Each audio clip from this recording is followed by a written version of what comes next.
அஸ்ஸலாமு அலைக்கும் வரஹ்மத்துல்லாஹி வபரகாத்துஹு. அளவற்ற அருளாளனும் நிகரற்ற நிறைந்த அன்புடையனுமாகிய எல்லாம் வல்ல அல்லாஹுவின் அருள் பெயர் போற்றி ஆரம்பிக்கின்றோம்.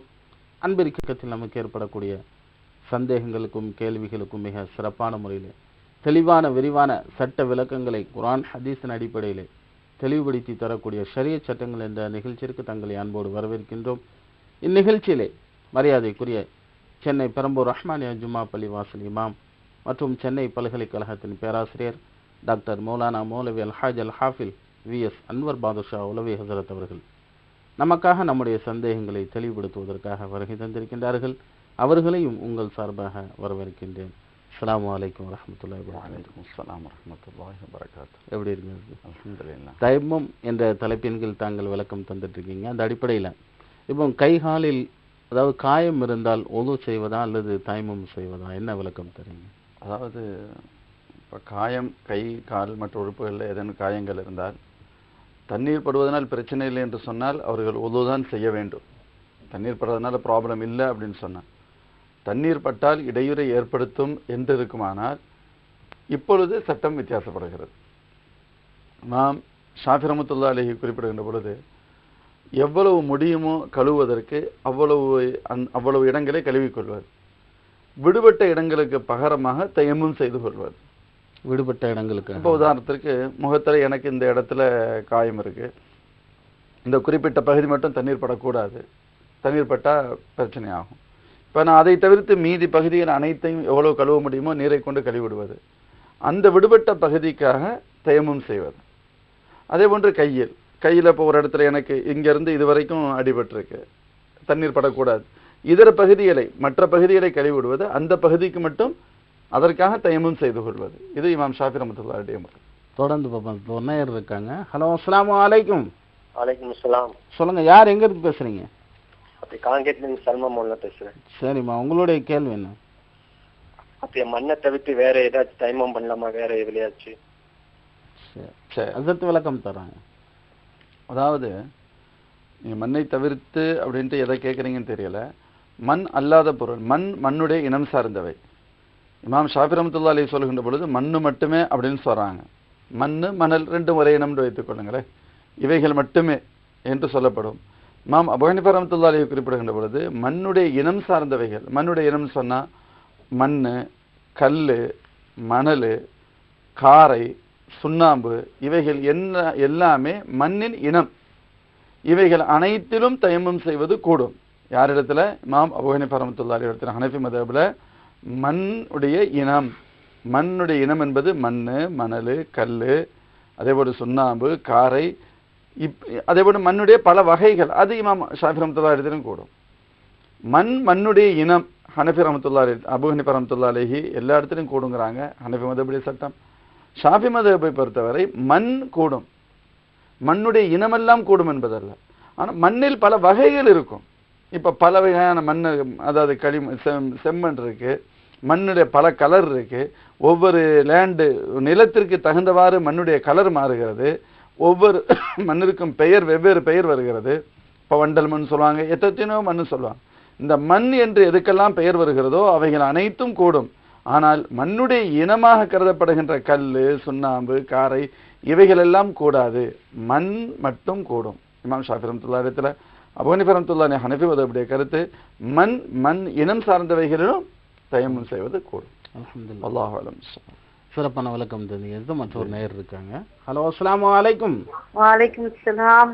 அஸ்ஸலாமு அலைக்கும். வலைக்கும் சலாம். யார் எங்க இருந்து பேசுறீங்க? காயல்பட்டினம் கதீஜா பேசுறோம். சரிங்க, உங்களுடைய கேள்வி என்ன? ஆலிம் அவர்களுக்கு அஸ்ஸலாமு அலைக்கும். வலைக்கும் சலாம். உங்களுடைய டிவி வால்யூம் கம்மி பண்ணிக்காங்க. அங்க வெளியில வந்துட்டு, சரி.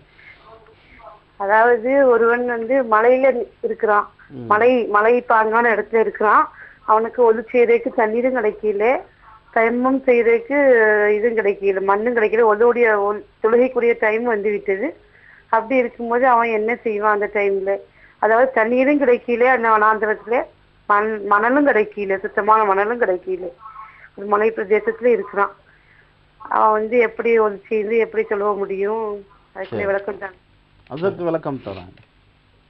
இப்போ சகோதரிய கேள்வி, ஒருவர் இருக்கின்ற இடம் தண்ணீரும் இல்லை, மண்ணும் இல்லை, இப்பொழுது என்ன செய்வது அப்படின்னு கேட்குறாங்க.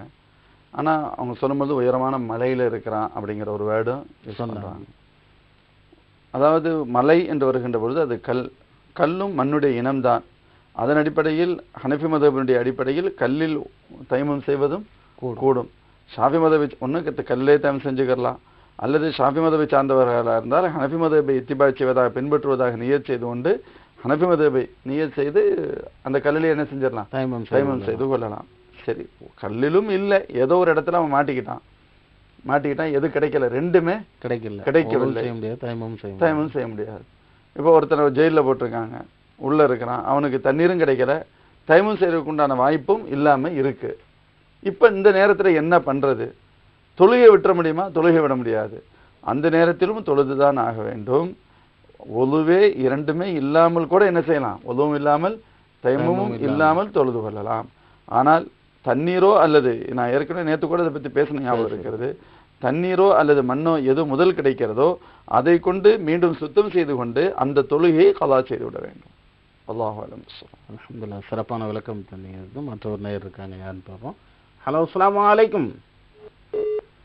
சரி, அதற்கு ஏற்கனவே நம்ம பார்த்த அந்த கேள்விக்கு காயம் ஏற்பட்டிருந்தால் தைமம் செய்வதா உதவி செய்வதா? காயம் இப்போ ஷாஃபி மதபுடைய சட்டம் சொல்கின்ற பொழுது நம்ம காயம் ஏற்பட்டால் அந்த உருப்புடைய காயம் இல்லாத மற்ற பகுதிகளை கழுவி விடுவது, அந்த காயம் இருந்து தண்ணீர் பாட்ட முடியாத இடத்திற்கு தயமும் செய்து கொள்ள வேண்டும். இதில் இன்னொரு பாயிண்ட் என்னன்னு கேட்டால், அந்தந்த உறுப்புக்கு அப்பவே தயமும் செஞ்சிடணும். இப்போ உதாரணத்திற்கு முகத்தில் எனக்கு பிரச்சனை, நான் முகத்தை கழுவுகின்ற பொழுது ஒரு இடத்துல தண்ணீர் பட முடியாத நிலை காயம் பட்டிருக்கு, மீதி பகுதியெல்லாம் கழுவிட்டேன். அப்போ அந்த பகுதிக்காக நான் என்ன செய்யணும், அப்பவே ஒரு தயமும் செய்யணும். அதற்கு அடுத்து நான் கையை கழுவ வேண்டும், அதற்கு அடுத்து தான் தலைக்கு மசாஜ் செய்யணும், அதற்கு அடுத்து தான் காலை கழுவ வேண்டும். அதே மாதிரி இப்போ ஒருவருக்கு கையில் இதே மாதிரி பிரச்சனை இருக்கு, கையில் விடுபட்ட அந்த நீருக்கு தண்ணி எதுக்காக, அப்பொழுது அவர் என்ன செய்யணும், தயமம் செய்யணும், தயமம் செஞ்சுட்டு தான் மசாஜ் செய்யணும், மசாஜ் செஞ்சுட்டு தான் காலை கழுவணும். இது ஷாஃபி மதபுடைய சட்டம். சரி, ஒரே நேரத்தில் ஒருத்தருக்கு முகத்திலும் காயம் இருக்கிறது அல்லது கையிலும் காயம் இருக்கிறது, இப்ப ரெண்டுக்கு சேர்த்து ஒரு தயமும் போதுமானு கேட்டா ஒரு தயமும் கூட அப்பொழுது பத்தாது, ரெண்டு தயமும் செய்யணும். முகத்திற்காக, முகத்தை விடுபட்ட பகுதிக்காக ஒரு முறை தயமும் செய்வது, அதற்கடுத்து கையை கழுவுவது, அதன் பின் கையில் விடுபட்ட பகுதிக்காக தயமும் செய்யறது. இப்படி அந்தந்த நேரத்திலேயே அந்தந்த தயமுமே செஞ்சுக்கணும். இது ஷாஃபி மதபுடைய சட்டம். ஹனஃபி மதஹபை பொறுத்தவரை அவருடைய உடல்ல எந்த அளவுக்கு, இப்ப நம்ம பொதுவாக தண்ணீர் பட முடியும் அப்படின்னு சொன்னா கழுவிடுவோம். தண்ணீர் பட முடியாத நிர்பந்தம் இருக்குமானால் எந்த அளவிற்கு காயம் இருக்குன்னு பார்க்கணும். ஒரு உடல்ல பாதியை விட கூடுதலாக இருக்கு அப்படின்னு சொன்னா, பாதியை விட கூடுதலாக இருக்கு, கழுவுறதுக்கு இடமே இல்லை அப்படிங்கிற மாதிரி இருந்துச்சுன்னு சொன்னா அவர் தயமும் செய்து கொள்ளலாம். மொத்தத்திலேயே தயமும் செய்து கொள்ளலாம். இல்ல அவருடைய உடலின் பகுதிகளில், அதாவது கொஞ்சம் இருக்கு காயம், குறிப்பிட்ட சில பகுதிகளில் இருக்கு, மீதி இல்லை அப்படின்னு சொன்னா காயமற்ற பகுதியை கழுவுவது, காயமுள்ள பகுதியில் மசாஜ் செய்தால் போதுமானது.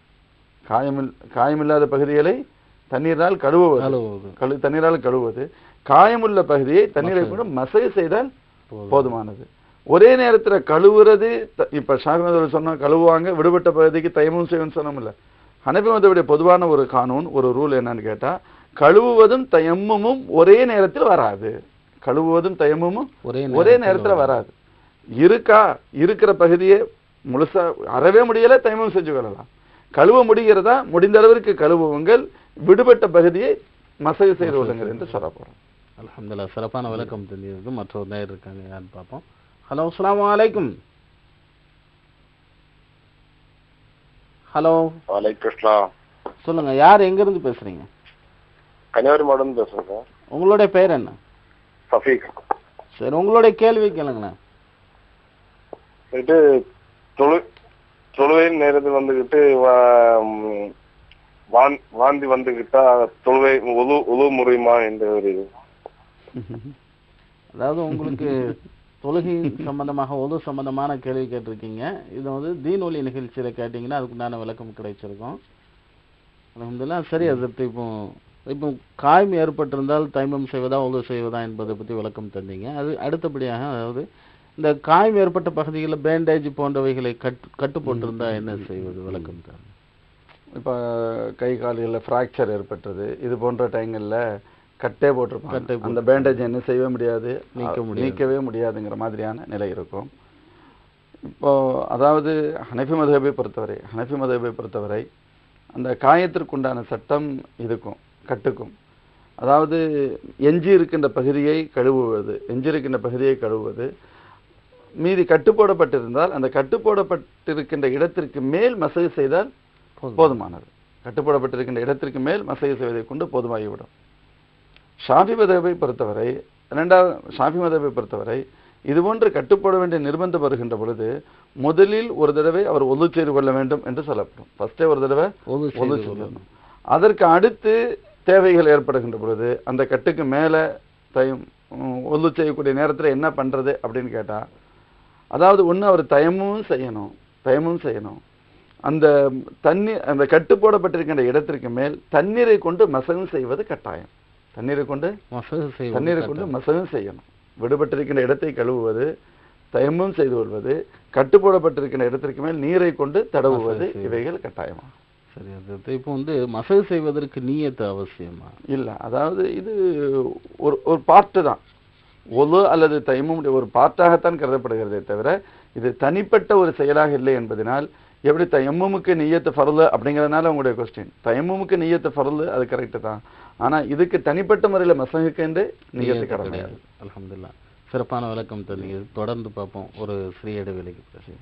அல்ஹம்துலில்லாஹ், அன்பான நேயர்களே, ஒரு சிறிய இடைவேளைக்கு பிறகு மீண்டும் ஷரியத் சட்டங்கள் என்ற நிகழ்ச்சியில் சந்திப்போம், காத்திருங்கள்.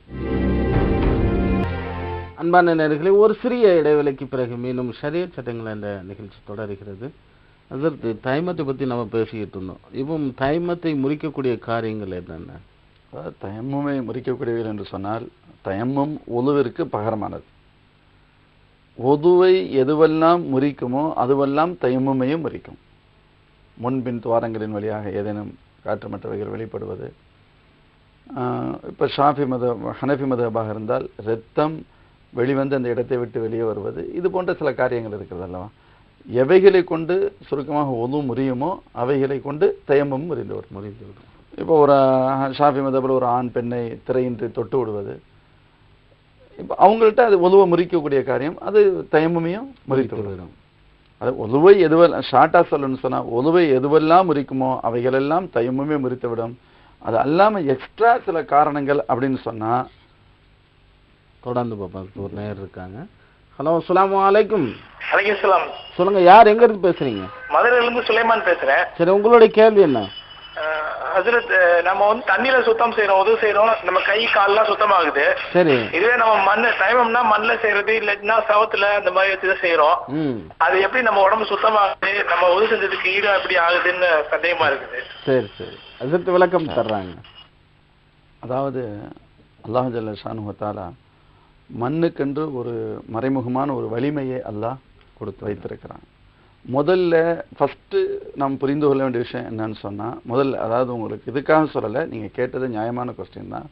ஆனாலும் முதல்ல நாம் புரிய வேண்டியது, இது அல்லாஹ் ஜல்ல ஷானுஹு தஆலா நமக்கு வழங்கியிருக்கின்ற ஒரு சலுகை. அல்லாஹ் வழங்கியிருக்கின்ற ஒரு சலுகை. அல்லாஹ்வுடைய ரசூல் ஒரு விஷயத்தில் முடிவு செய்து விட்டால் தெரிந்து கொள்வதற்காக நாம் அதை பற்றி ஆய்வு செய்வதில் தவறல்ல. ஆனால் அதில் ஒரு கொஸ்டினோ ஒரு ராயோ செகண்ட் அபிப்பிராயமோடு என்ன செய்யக்கூடாது, வரக்கூடாது. மாகானலி முஃமினின் வலா முஃமினத்தின் இதா கலல்லாஹு ரசூலுஹு அம்ரன் அன் யகூன லஹுமுல் ഖിയറத்து மின் அம்ரிஹிம். அல்லாஹ்வுடைய ரசூல் ஒரு விஷயத்தில் ஒரு முடிவு செய்து விட்டால் அதற்கு அடுத்து அதில் இன்னொரு கருத்தை தெரிவிக்கின்ற அதிகாரம் கூட இந்த உலகத்தில் யாருக்கும் இல்லை. அதனால அல்லாஹ் தஆலா நமக்கு உதவி தந்தான். அந்த ரப்பு சொல்றான், ஒழுவு செய்யறதுக்கு வாய்ப்பு இல்லையா, நீங்க என்ன செஞ்சுக்கங்க, தயமம் செய்து கொள்ளுங்கள், அதை மண்ணால் தூய்மைப்படுத்திக் கொள்ளுங்கள். இந்த மண் அப்படிங்கிறது, மண்ணில் நிறைய இது சாதாரணமான விஷயம் இல்லை. மண் மேலில் படுறதுல கூட ஒரு பாயிண்ட் இருக்க வேண்டும். ஏன்னு சொன்னா, நாய் அல்லது இதர பொருட்கள் ஏதேனும் நஜீஸ் வச்சிருச்சு, ஒரு பாத்திரத்தில் நஜீஸ் பட்டுருச்சு, அதாவது நம்ம எந்த பிராணிகள் அருவருக்கத்தக்க பிராணிகள் சொல்லுமோ இவைகளுடைய இது ஏதேனும் பட்டுருச்சு அப்படின்னு சொன்னால், இப்போ என்ன செய்யணும், 7 தடவை கழுவணும், ஒரு தடவை மண்ணை போட்டு கழுவணும். 7 தடவை கழுவணும், ஒரு தடவை மண்ணை கொண்டு சுத்தம் செய்ய வேண்டும். அப்ப இந்த மண்ணை கொண்டு ஏன் சுத்தம் செய்யணும் குறிப்பாக சொல்லணும் அப்படின்னு சொன்னா, மண்ணில் தூய்மைப்படுத்தக்கூடிய தன்மை இன்டைரக்டாக அதிகப்படியாக தூய்மைப்படுத்தக்கூடிய தன்மை அதில் இருக்கிறது. அதுல இருக்கு. இது அல்லாஹ் சில விஷயங்கள் நமக்கு டக்குன்னு புரியும், சில விஷயங்கள் புரியாமல் இருக்கலாம்.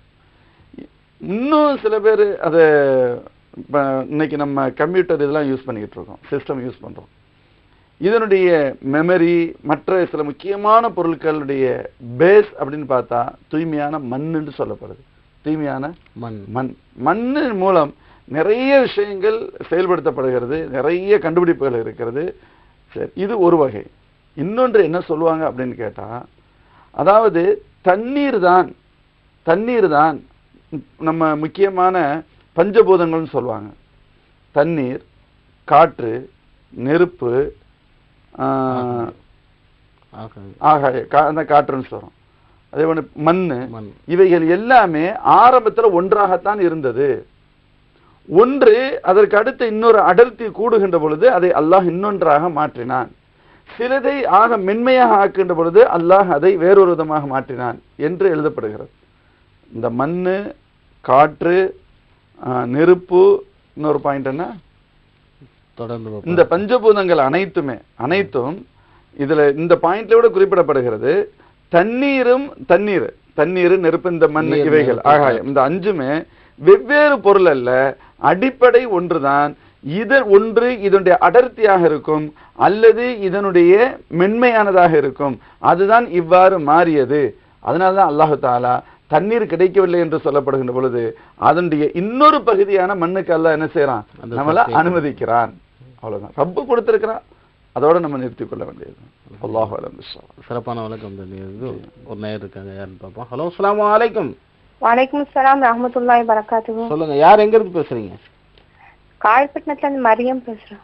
சொல்லுங்க, உங்களுடைய கேள்வி என்ன? இப்போ ஒரு தயமத்தை கொண்டு ஒரு ஃபர்தை தான் நிறைவேற்ற முடியும்னு சொல்றான். அப்போ ஒரு தயமம் செய்யப்பட்ட மண்ணை கொண்டு மறு தடவை தயமம் செய்யலாமா? ஒரு தடவை தயமம் செய்யப்பட்ட மண்ணை கொண்டு திருப்பி தயமம் செய்யலாமா அந்த மண்ணிலேயே? ஹலோ, இன்னொரு கொஸ்டின். ஹலோ, சொல்லுங்க. கடமையான குளிப்புக்காக வேண்டி தயமம் செய்த பிறகு தண்ணீரை உபயோகம் செய்ய சக்தி பெற்ற சமயம் குளிக்கும் போது குளிப்பை நிறைவேற்றுவதற்காக வேண்டி நியத்து வைக்க வேண்டுமா? திரும்ப கேளுங்கம்மா. இப்போ கடமையான குளிப்பிற்காக வேண்டி தயமம் செய்துறோம் முதல்ல. அதுக்கப்புறம் திருப்பி தண்ணீரை கிடைக்கிறதுக்காக வேண்டி தண்ணீர் கிடைக்கிறதுக்கு சக்தி பெறுறோம். அப்ப திருப்பி குளிக்கும் போது நியத்து வைக்க வேண்டும். அதற்கு விளக்கம் தர்றேன். முதலில் சகோதரிய ஃபர்ஸ்ட் கொஸ்டின் தயமம் சம்பந்தமாக. ஒரு தயமுமே கொண்டு ஒரு ஃபர்லை தான் நிறைவேற்ற முடியும் அப்படின்னு சொல்றோம். அப்ப அதே போல ஒரு மண்ணை கொண்டு ஒரு தடவை தான் தயமம் செய்யணுமா அப்படின்னு கேட்குறாங்க. இல்லை, அதாவது இப்ப நம்ம தயமம் செய்து எடுத்து விட்டால் நம்ம கையில இருக்கிற மண்ணு தான் முஸ்தாமல், யூஸ்டு, புழங்கப்பட்டது அப்படின்னு சொல்லுவோம். அந்த தட்டில் வச்சிருக்கோம்னு வச்சுக்கோங்களேன். அந்த மண்ணை கொண்டு ஒருவர் அல்ல 100 பேர் கூட தயமம் செய்து கொள்ளலாம். எவ்வளவு பேர் வேண்டுமானாலும் 100 பேர், பல நபர்களும் தயமம் செய்து கொள்ளலாம். நானே பல முறையும் தயமம் செய்து கொள்ளலாம். ஒரு நபர் பலமுறை தயமம் செய்து கொள்ளலாம். பல நபர்கள் ஒரே மண்ணில் தயமம் செய்யலாம். நம்ம மண்ணை எடுக்கிறோம். இந்த கையில இருக்கிற மண்ணு தான் முஸ்தாமல், அது முடிஞ்சு போயிடும். ஒரு தடவை முகத்தை தடவுறோம், முடிஞ்சிருச்சு. திரும்ப ஒரு தடவை என்ன செய்யணும், புதிய மண்ணிற்காக அடிக்கணும் அப்படின்னு சொல்றோம். ஆனால் இருக்கின்ற மண்ணில் ஒருவர் பல தடவை அதில் தயமம் செய்ய முடியும், அல்லது பல நபர்கள் அந்த ஒரே மண்ணிலையும் தயமம் செய்யலாம். ஒரு விஷயம். இப்ப ரெண்டாவது சகோதரிய கேள்வி, கடமையான குளிகளை குளிச்சுட்டோம், தயமம் செஞ்சுட்டோம், குளிக்க முடியாம போனதுனால தயமம் செஞ்சாச்சு. இப்ப அதுக்கடுத்து குளிக்கிறோம், இப்ப நீர் செய்யணுமா? நீர் செய்யற கட்டாயமானு கேட்கிறோம். பயன்படுத்துறதுக்கு சக்தி பெற்றது. அதாவது ஃபர்ஸ்ட் தயமம் ஏன் செய்யறோம்? தயமம் செய்வதற்கு காரணம் என்ன? தண்ணீர் கிடைக்கவில்லை அல்லது தண்ணீரை உபயோகப்படுத்த முடியாத நிலையில் இருந்தோம், ஆதலால் தயமம் செய்தோம். தயமம் செய்த பொழுது நம்ம என்ன செஞ்சிட்டோம்? நியத்து செஞ்சிட்டோம். தயமம் செய்யற பொழுது என்ன செய்யணும்? நியத் செய்யணும். எப்பொழுது தயம்மின் பொழுது நியத்து செய்து விட்டோமோ, நியத்து செய்து தயம்மை முடித்து விட்டோமோ, அப்பொழுதே நமது கடமை நிறைவேறிவிட்டது. குளிப்பதற்கு பகரமாகத்தான் இதை செய்திருக்கிறோம். இதற்கு அடுத்து தண்ணீர் கிடைக்கிறது, குளித்துக் கொள்வது அல்ஹம்துலில்லாஹ், அது வேறு விஷயம். ஆனால் அது இந்த கடமையான குளியலா அப்படின்னு கொஸ்டின் எழுமானால் கடமையான குளியல் அல்ல. அதை கடமையான குளியல் என்று சொன்னால் இப்ப முந்தைய செய்த தயமும் என்ன, அதை கொண்டு செய்த அமல்கள் என்ன, எல்லா ஏகப்பட்ட கொஸ்டின்ஸ் என்ன செய்யும் வரும். அப்ப மற்ற அமல்கள்லாம் கூடாது அப்படிங்கிற மாதிரி இருக்கும். ஆதலால் நியத் தயமும் செய்கிறோம், குளிப்பிற்காக நியத் செய்து தயமும் செய்கிறோம், அந்த கடமை நிறைவேறிவிட்டது, முடிஞ்சிருச்சு. இப்ப நம்ம சாதாரண ஆளு இது எப்படி இன்னும் சிம்பிளா புரியணும் அப்படின்னு சொன்னா, குளிப்பு கடமையான குளியல் இருந்துச்சு, ஒரு தடவை நியத் செய்து குளித்து விட்டோம், இரண்டாவது தடவை நான் குளிக்கிறேன், இப்ப நான் கடமையான குளியலை நியத் செய்யணுமா? இப்ப நீங்க உடனே என்ன சொல்லுவீங்க? அதான் ஒரு தடவை குளிச்சுட்டீங்கல்ல, அப்பவே நியத் செஞ்சாச்சு, திரும்ப எப்படி நியத் செய்ய முடியும்? தேவையில்லை. இதேதான் இங்கும் வரும். தயம்முமே ஒரு தடவை நியத்து செய்து தயமும் செய்து விட்டோம் என்று சொன்னால் அந்த குளிப்பிற்கு பகரமாகத்தான் இந்த கடமையை நிறைவேற்றி இருக்கிறோம். இதிலிருந்து நாம் நார்மலுக்கு வந்து விட்டோம், முடிந்து விட்டது என்பது பொருள். ஆதலால் இன்னொரு முறை ஒருவர் குளிக்கிறார், எத்தனை தடவையும் குளித்துக் கொள்ளலாம், அது வேறு விஷயம். நியத்து செய்வது கட்டாயமா என்று கேட்டால் கட்டாயம் அல்ல. அல்லாஹ் சிறப்பான விளக்கம் தான். மற்றொரு நேர் இருக்காங்க, யாருன்னு பார்ப்போம். ஹலோ, அஸ்ஸலாமு அலைக்கும். சரி, அதாவது கைகால் துண்டிக்கப்பட்டவர்கள் இல்லாதவர்கள், கைகால் இல்லாதவர்கள் முன்னாடி ஏதோ ஒரு விஷயம் பேசிக்கிட்டு இருந்தாங்க, ஒதுவை முறிக்கக்கூடியவர்கள் சம்பந்தமா தயமுமே. தொடர்ந்து நேர் இருக்காங்க. ஹலோ, அஸ்ஸலாமு அலைக்கும். வலைக்கும் சலாம். சொல்லுங்க, யார் எங்க இருந்து பேசுறீங்க? வலைக்கும் சலாம். வலைக்கும் சலாம். சொல்லுங்கம்மா, யார் எங்க இருந்து பேசுறீங்க? நான் காயல்படுத்தில கதிஜா பேசுறேன். சொல்லுங்க, உங்களுடைய கேள்வி என்ன? அதாவது ஒரு ஒக்குத்துக்காக வேண்டி ஒருவர் தயமம் செஞ்சிட்டாரு. அந்த ஒக்குத்து தொழுகை அவர் தொழுவையில் அந்த தயமத்தை கொண்டு தொழுவை இல்ல. சரி, அடுத்த ஒக்குத்து வந்துட்டு இந்த தயமத்தை வச்சு அடுத்த ஒக்குத்து தொழுகையை தொழுகலாமா? விளக்கம் தர்றாங்க. இப்ப சகோதரியுடைய கேள்வி இது ஒரு வித்தியாசமான ஒரு தேவையான விஷயம் தான். அதாவது ஒரு வக்துக்கு ஒவ்வொரு வக்துக்கும் ஒரு தடவை ஒழு செய்யணும் அப்படின்னு சொன்னோம். ஒரு ஃபர்லை ஒரு தயமுமை கொண்டு ஒரு ஃபர்லை தான் தொழுக முடியும் என்று வருகின்ற பொழுது இப்போ ஒருத்த ஒழு செஞ்சாங்க, தொழுகலை, அடுத்த வக்து வந்துருச்சு, இப்போ வக்து வேற வக்து வந்திருக்கு, இந்த தயமுமை கொண்டு அந்த ஃபர்லை தொழுகலாமான்னு கேட்டால் தொழுக முடியும்.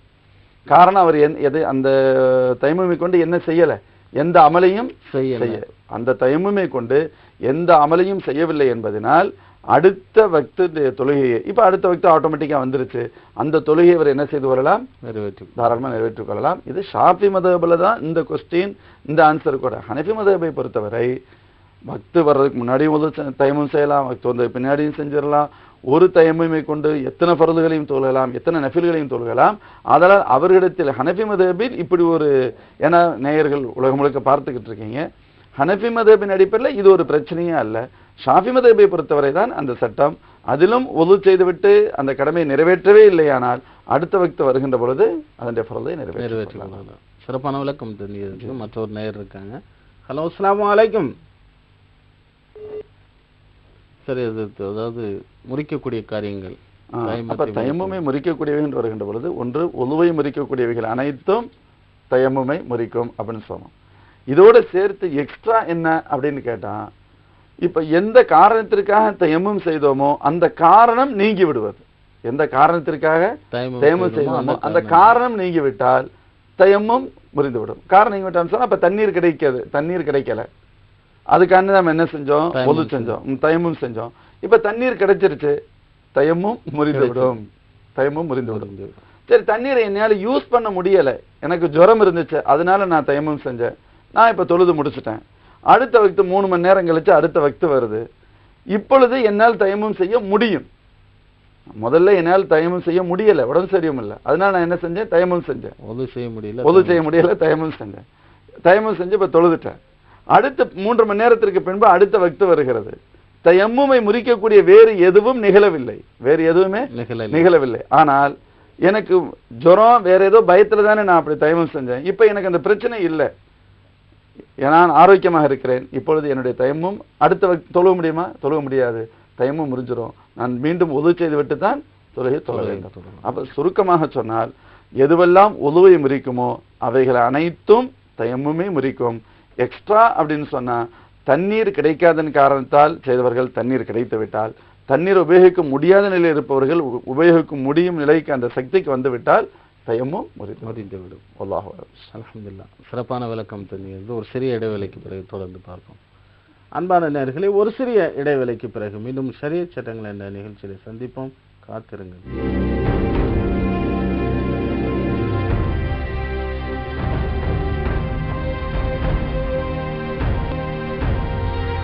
அன்பான நேயர்களே, ஒரு சிறிய இடைவேளைக்கு பிறகு மீண்டும் ஷரியத் சட்டங்கள் என்ற நிகழ்ச்சி தொடர்கிறது. அதற்கு ஒரு நேயர் இருக்காங்க, யாருன்னு பார்ப்போம். ஹலோ, அஸ்ஸலாமு அலைக்கும். அலைக்கும் ஸலாம் ரஹ்மத்துல்லாஹ். சொல்லுங்க, யார் எங்க இருந்து பேசுறீங்க? அலைக்கும் ஸலாம் ரஹ்மத்துல்லாஹ். உங்களுடைய டிவி சவுதி அரேபியால பேசுறேங்க. எங்க இருந்து? சவுதி அரேபியால இருந்து. சரி, உங்களுடைய பேர் என்ன? அப்துல்லா. சரி, உங்களுடைய கேள்வி கேளுங்க. எனக்கு தண்ணியில ஒழு செஞ்சா ஒத்துக்கொள்ள மாட்டேங்குது, சளி பிடிச்சிக்கிட்டு ஆஸ்மா மாதிரி பிரச்சனையா இருக்குங்க. சரி, அதனால மண்ணில ஒழு செய்யலான்னு தயவு செய்யலான்னு சொல்றாங்க. சரி. சவுதி அரேபியால மண்ணு நான் இருக்கிற இடத்துல கிடைக்கல. சரி. செவத்துல ஒழு செய்யலாம்னு சொன்னா செவத்துல சாயம் பூசி இருக்கு. சரி. அதனால தண்ணியை சும்மா தொட்டு மட்டும் கையை காலை கழுவலாமா இல்ல எப்படி தயவு செய்யறது? எனக்கு விளக்கம் சொல்லுங்க. சரி, சரி, அதுக்கு விளக்கம் தர்றாங்க. இப்போ சகோதரருடைய கேள்வி, எனக்கு தண்ணீரை வந்து யூஸ் பண்ண முடியலை, யூஸ் பண்ணால் ஆஸ்துமா போன்ற பிரச்சனைகள் இருக்கு. அதாவது அறவே முடியலை அப்படின்னு சொன்னால் மாற்று வழி தயமும். நம்ம சளி பிடிக்கும் அப்படிங்கிறதுக்காகனா என்ன செய்ய முடியாது, நம்ம பல தடவை சொல்கிறோம். சின்ன சின்ன காரணங்களுக்காக உடனடியாக தயமுமுக்கு வர முடியுமான்னு கேட்டால் தயமுமுக்கு வர முடியாது, ஒழு தான் செய்யணும். சரி, தயமும் அனுமதிக்கப்பட்ட, இப்போ உண்மையிலே உங்களுக்கு ஆஸ்துமா இருக்குது, தண்ணீர் அடிக்கடி படக்கூடாது, பட்டா ப்ராப்ளம் வரும். அதாவது இது வந்து இஸ்லாமிய ஒரு மருத்துவர் உங்களுக்கு கண்டிப்பாக சொன்னாத்தானே தவிர நாம சின்ன சின்ன பிரச்சனைகளுக்கெல்லாம் தயமுமுக்கு வரவே முடியாது. சரி, அப்படி ஒரு நல்ல மருத்துவர் சொல்கிறாங்க, உங்களுடைய பிரச்சனைக்கு நீங்கள் தண்ணீரை வந்து தொடக்கூடாது, யூஸ் பண்ணக்கூடாதுங்கிறாங்க. இப்போ நீங்கள் தயமம் இதில் கூட நீங்கள் கேட்குறீங்க, லேசாக தொட்டு தொட்டு கழுவிக்கலாமா அப்படின்னு கேட்குறீங்க. அதாவது அதுக்கு பெயர் தான் கழுவுதல் என்பது. இன்னைக்கு நம்ம தண்ணீரை கொஞ்சம் தாராளமாக செலவு பண்ணுறது. தடவுவது என்பது வேறு, கழுவுவது என்பது வேறு. தண்ணீரை கொண்டு தடவுதல் வேறு, தண்ணீரை கொண்டு கழுவுதல் வேறு. அந்த தண்ணீரை கொண்டு கழுவுதல் என்பது எந்த செயலில் ஏற்படுமோ அவைகள் அனைத்தும் பொதுவாக கருதப்படும். இன்னைக்கு நம்ம கிட்டத்தட்ட ஒரு 5 லிட்டர் 6 லிட்டர் தண்ணியை யூஸ் பண்ணுறோம். எதுக்காக? ஒழு செய்யறதுக்காக. ஒழு செய்யறதுக்கு அவ்வளோ தேவையா? அவ்வளோ தேவையே இல்லை. 6 லிட்டர் தண்ணீரில் ஒழு செய்ய முடியும். அதிகமாக போனால் 1 லிட்டர் தண்ணீர். அப்போ 1/2 லிட்டர் தண்ணியில் ஒழு செய்யணும்னு சொன்னால் அந்த தண்ணீரை நம்மளே டிமாண்ட் இருக்கு. தண்ணீர் பயங்கரமான ரஷ்ஷு கூட்டத்தில் இருக்கும். இப்போ ஒரு ஜக்கு எடுத்து வச்சுட்டு ஒழுவே செஞ்சு முடிக்கிறோம், நாமே அதை செய்கிறோம். ஆனால் மற்ற நேரத்தை கொஞ்சம் ஃப்ரீயாக இருக்குன்னு சொன்னால் காலை கழுவுறதுக்கு 4 ஜக்கு தண்ணீர் தேவைப்படுகிறது. அப்போ 4 ஜக்கை வச்சு கழுவணுமா? அவ்வளவு தேவையான்னு கேட்டால் இல்லை. கழுவுதல் என்பது, தடவுதல் என்பது வேறு. தடவுதல் என்பது இல்லாமல் கழுவுதல் என்பது எந்த கொஞ்சம் தண்ணீரை கொண்டே கழுவ முடியும். கழுவுதல் என்பது எந்த செயலில் ஏற்படுகிறதோ அதை நீங்கள் செய்தால் உங்களுடைய ஒழுங்கு நிறைவேறிவிடும். எனவே தண்ணீரை அதிகமாக கொட்டிக்கிட்டே இருக்கணும் அப்படிங்கிறது அல்ல, குறைந்தபட்சம் செய்ய வேண்டியதை நீங்கள் செய்து கொள்ளுங்கள். அதுதான் மிகச் சிறப்பிற்குரியது. சரி, தயமும் செய்ய முடியலை, தயமும் செய்யறதுக்கு அனுமதி இருக்குது, அப்படி ஒரு சூழல் உங்களுக்கு மருத்துவர் சொல்லியிருக்காங்கன்னு சொன்னால் நீங்கள் அதாவது தயமுமே செய்ய முடியாது, மண்ணே இல்லை அப்படின்னு சொல்கிற மாதிரி எனக்கு புரியலை. அது பாலைவன பகுதி தான், பாலைவன பகுதி தான், மண் இருக்கத்தான் செய்யும். நீங்கள் ஏதாவது ஒரு தரை எந்த இடத்துல வெளியில் வெளியில் இடத்துக்கு வந்துடுறோம் வச்சிடறோம், ரோடுகள் இருக்குது அல்லது பாலைவனங்கள் இருக்குது, எந்த பகுதியாக இருந்தாலும் சரி, அல்லது மலைப்பகுதிகள் இருக்கிறது. இப்போ ஹனஃபி மதபில் கல்லிலும் என்ன செய்வது கூடும், தயமம் செய்கிறது கூடும். அதனால் உங்களுக்கு நீங்கள் இருக்கின்ற பகுதிகளில் தயமம் செய்வதற்கு முடியாத பகுதி அப்படின்னு சொல்கிற அளவுக்கு இருக்காது. அதற்கு சான்ஸ் இருக்கும், நீங்கள் கேட்டுக்கோங்க. தயமம் செய்வதற்கு வாய்ப்புகள் அதிகம் இருக்கும். ஆனால் தயமம் செய்வதற்கு முன்பு உங்களுடைய பிரச்சனையை பொறுத்தவரை தயமம்மை நீங்கள் தேர்ந்தெடுப்பதற்கு முன்பாக குறைந்தபட்சமாக நீங்கள் உடல் உறுப்புகளை அதாவது உதவுடைய உறுப்புகளை கழுவி கொண்டு, நிறைய தண்ணீர் யூஸ் பண்ணுங்கிறது அல்ல, தண்ணீரினால் நீங்கள் கழுவி கொண்டு அது ஒழுவே செய்து கொள்வது தான் ஏற்றமானது. அதற்கு நீங்கள் முயற்சி செய்யுங்க. அல்ஹம்துலில்லாஹ். சிறப்பான விளக்கம் தந்தீங்க. மற்றொரு நேயர் இருக்காங்க. ஹலோ, அஸ்ஸலாமு அலைக்கும். ஹலோ. வலைக்கும் அஸ்ஸலாம் ரஹ்மத்துல்லாஹ். யார் எங்க இருந்து பேசுறீங்க? சின்ன சேலத்துல இருந்து சிராஜுதீன் பேசுறேங்க. சரி, உங்களுடைய கேள்வி என்ன? காலையில குளிக்கிறாங்களா, நேரத்திலேயே குளிக்கிறாங்களா இல்ல லேட்டா குளிக்கிறாங்களா? உங்களுடைய கேள்வி தெளிவா இல்ல. அதாவது கடமையான குளிகளுக்காண்டி கேட்குறீங்க, அப்படித்தானே? ஆமாங்க. சரி, சகோதரிய கேள்வி, குளிப்பு கடமையாயிருச்சுன்னு சொன்னால் சீக்கிரமாக குளிக்கணுமா அப்படின்னு கேட்குறாங்க. நீங்கள் சீக்கிரம் என்பது எது, தாமதம் என்பது எது என்று நீங்கள் நினைக்கிறீங்கன்னு தெரியலை. சில பேருடைய பார்வையில் சீக்கிரம் என்பது இப்போ நைட்டு 1 மணிக்கு குளிப்பு கடமை ஆகுதுன்னா 1 மணிக்கே குளிச்சுறது சீக்கிரம். லேட்டாக குளிக்கிறதுன்னு சொன்னால் 4:30 மணிக்கு குளிச்சுட்டு சுபு தொழுகை போகிறது. சிலருடைய பார்வையில் சீக்கிரமாக குளிக்கிறதுன்னு சொன்னால் சுபுவுக்கு குளிக்கிறது, லேட்டாக குளிக்கிறதுன்னு சொன்னால் காலையில் 8-9க்கு தூங்கி எந்திரித்து குளிப்பது என்பது பொருளாக வரும். சரி, எப்படி இருந்தாலும் சரி, சட்டம் என்ன, முறை என்ன அப்படின்னு கேட்டால், இப்போ கடமையானவுடன் எவ்வளோ சீக்கிரமாக குளித்துறோமோ அதுதான் சிறப்பு என்பதில் இருவேறு கருத்து இல்லை. ஏன்னா எல்லாத்துக்கும் மூத்த ஹயாத்து இருக்குது, அதனால நம்ம வேகமாக குளிச்சுறது நல்லது தான். இருந்தாலும் இப்போ ஒருத்தர் நைட்டில் 1 மணி 2 மணி குளிப்பு கடமையாகுது, அவர் உடனே குளிக்கணும் அப்படிங்கிறது இல்லை. ஆனால் சுபுவுக்கு முன்பாக குளித்து விட வேண்டும். ஒரு ஆணோ பெண்ணோ யாராக இருந்தாலும் சரி, சுபுவுக்கு முன்பு குளிப்பது கட்டாயமாகும். கட்டாயம்னு சொன்னால் அவர் பின்னாடி குளித்தாலும் குளிப்பு நிறைவேறும். சுபு தொழுகை விடுபடுகிறது அல்லவா? ஆதலால் சுபுவை விட தாமதப்படுத்துவது என்பது அது சரியானதல்ல. பரக்கத்து போவதற்கும் அல்லாஹ்வுடைய வெறுப்பும் கோபம் வருவதற்கு காரணமாக இருக்கும். ஏன்னு கேட்டால், நாம் தூய்மை இல்லாத நிலையில் ஒருவர் குளிப்பு கடமையான நிலையில் சுபுகு தொழுகாமல் நேரங்கள் போகுது அப்படின்னு சொன்னால் கண்டிப்பாக அது பரக்கத்தை விட்டும் துண்டிக்கப்படக்கூடியது, அல்லாஹ்வுடைய கோப பார்வை இறங்கும் அப்படின்ற வருது. ஆதலால் 1 மணி 2 மணின்னு சொன்னால் உடனடியாக குளிக்கணுங்கிற கட்டாயம் அல்ல, குளித்தால் சிறப்பிற்குரியது தான். தாமதமாக குளிக்கலாமா என்று கேட்டால், இந்த தாமதம் என்பது சுபு வரைக்கும் தான். சுபுவிற்கு முன்பாக குளித்து விட வேண்டும். அதற்கு அடுத்து இதுவரைக்கும் குற்றம் இல்லை. இதற்கு அடுத்தும் தாமதப்படுத்துகின்றோம் என்று சொன்னால் 7 மணிக்கு தான் ஒருத்தர் எந்திரிக்கிறாரு, 8க்கு தான் எந்திரிக்கிறாரு, அப்போ தான் ஒரு ஆணோ பெண்ணை குளிக்கிறாங்கன்னு சொன்னால் குளிப்பு நிறைவேறும். அப்போ குளிச்சு தான் ஆகணும். குளித்தால்தான் கடமை நிறைவேறும். அந்த குளித்தால்தான் பெருந்தொடக்கு நிறைவேறும், அதில் ஒன்றும் சந்தேகமே இல்லை. ஆனால் தாமதப்படுத்தியது குற்றம். சில பேர் அப்போ பின்னாடி லேட்டாக குளிக்கிறது ஹராம்னு தப்புன்னு சொன்னால் அப்போ குளிக்காமல் இருந்துடலாமா? அப்படி இருக்க முடியாது. தாமதம் செய்தது குற்றம். எப்படி இருந்தாலும் என்ன செஞ்சுதான் ஆகணும், குளித்து தான் ஆக வேண்டும். தாமதப்படுத்தியது குற்றமாக வரும். அந்த குற்றத்தை தவிர்க்க வேண்டும். இஸ்லாமிய ஆண் பெண்கள், முஸ்லிமான ஆண் பெண்கள் இதில் காம்ப்ரமைஸ் பண்ணவே கூடாது. ஆனால் அந்த தவறு பரவலாக நடப்பதாக சொல்லப்படுகிறது. யாரும் அதை பற்றி கவலைப்படுறதே இல்லை. இன்னைக்கு எல்லாம் லேட் நைட்டில் தூங்குறது, 11 மணி 12 மணி 1 மணிக்கு படுக்கும் பொழுதே லேட் ஆகிறது. அப்போ எப்படி எந்திரிக்க முடியும்? காலையில் 8 9 பலவிதமான பிரச்சனைகள். ரொம்ப யோசிக்க வேண்டிய விஷயம். பெண்கள்லாம் புரியறதுக்காக சொல்கிறேன். இன்னைக்கு நம்முடைய குழந்தைகளுக்கு நம்ம உணவு சமைச்சு கொடுக்குறோம், அவங்களுக்கு டிஃபன் ஏற்பாடு பண்ணி கொடுக்குறோம், மதியம் லஞ்சு கொடுத்து வர்றீங்க ஸ்கூலுகளுக்கு. நீங்கள் குளிப்பு கடமையான நிலையில் கடமையை நிறைவேற்றாமல் அதே நிலையில் சமைச்செல்லாம் கொடுக்குறோம் அப்படின்னு சொன்னால் இது ரொம்ப ஒரு வேதனை தரக்கூடிய விஷயம். யோசிக்கணும். அதனால் சுபு தொழுகைக்கு முன்பாக குளித்து விடுவது, தொழுது விட்டு எந்த பணியும் செய்வது அதுவே முறையானது. அல்லாஹ் அல்ஹம்துலில்லாஹ். சிறப்பான விளக்கம் தெரிஞ்சுது. அதாவது தயமத்தில் பேண வேண்டிய சுன்னத்தான அமல்கள் சம்பந்தமாக சுருக்கமாக விளக்கம் தருங்க. அதாவது தயமுடைய பேணுடைய சுன்னத்து அப்படின்னு சொன்னால் முதல்ல பிஸ்மில்லா சொல்றது, தொடர்ந்து செய்வது. ஹனஃபி மதபின் அடிப்படையில் அதை வரிசைப்படியாக செய்கிறது. ஷாஃபியில் வரிசைப்படியாக செய்கிறது ஃபர்து, ஹனஃபி மதபில் அது சுன்னத்துடைய தரத்தில் பார்க்கப்படும். அதே போன்று மண்ணில் அடித்து விட்டு கையை முன்புறமாகவும் இல்லை சற்று பின்புறமாகவும் இழுப்பது, அந்த மண் முழுசாக படணும் அப்படிங்கிறக்கா இது ஒரு சுன்னத்து. அதற்கடுத்து அந்த மண்ணை உதறிக்கொள்வது இது ஒரு சுன்னத்தாகும். அல்ஹம்துலில்லாஹ். சிறப்பான விளக்கம் தந்தீங்க. தைமம் சம்பந்தமாக எல்லா நேயர்களுக்கும் ஒரு தெளிவான விளக்கம் கிடைச்சிருக்கும் நினைக்கிறேன். இன்ஷா அல்லாஹ் அடுத்த ஒரு நிகழ்வு சந்திப்போம். ஜஸாக்கும் அல்ஹம்துலில்லாஹ். அன்பான நேயர்களே, ஹஸரத் அவர்கள் நம்முடைய கேள்விகளுக்கு மிக சிறப்பான முறையில் தெளிவான விரிவான சட்ட விளக்கங்கள் குர்ஆன் ஹதீஸின் அடிப்படையில் நமக்கு தெளிவுபடுத்தி தந்திருக்கின்றார்கள். அந்த விளக்கங்களை முறையாக புரிந்து கொண்டு நம்முடைய வாழ்க்கையில் ஏற்படக்கூடிய தவறுகளை களைந்துவிட்டு வல்லோன் அல்லாஹ்விடத்தில் இறையச்சம் உள்ளவர்களாக வாழ வல்ல ரஹ்மான் தௌஃபீக் செய்வானாக என்ற துஆவுடன் இன்ஷா அல்லாஹ் அடுத்த ஒரு நிகழ்விலை தங்களை சந்திக்கின்றவரை காத்திருப்போம். அஸ்ஸலாமு அலைக்கும் வரஹ்மத்துல்லாஹி வபரகாத்துஹு.